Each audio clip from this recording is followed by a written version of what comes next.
Il mondo della scuola è sicuramente in questa emergenza coronavirus una delle questioni più delicate.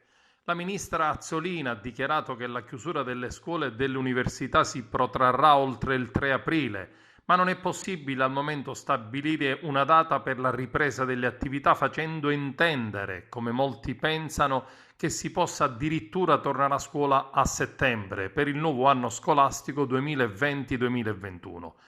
Tutto questo potrebbe accadere nel caso in cui i contagi in Italia non dovessero arrestarsi presto nelle prossime 2 o 3 settimane. È lo scenario peggiore, ma forse inevitabile, al quale si sta preparando il Ministero.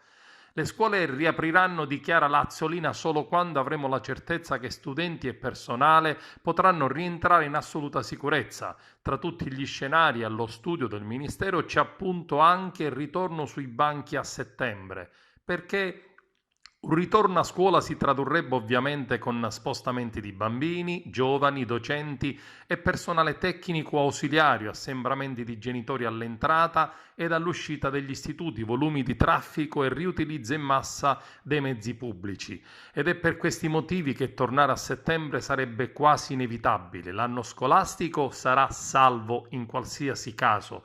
Non possono pagare i nostri studenti. La maturità dovrebbe iniziare con la prima prova il 17 giugno, condizionale, perché se l'epidemia non dovesse fermarsi in tempo, anche queste prove potrebbero slittare ad inizio di settembre.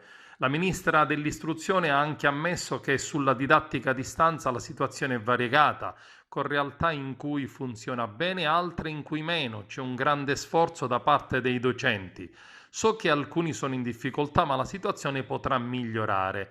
Non abbiamo alternative, non devono essere gli studenti a pagare questa crisi, ha dichiarato ancora una volta la ministra dell'istruzione Lucia Azzolina.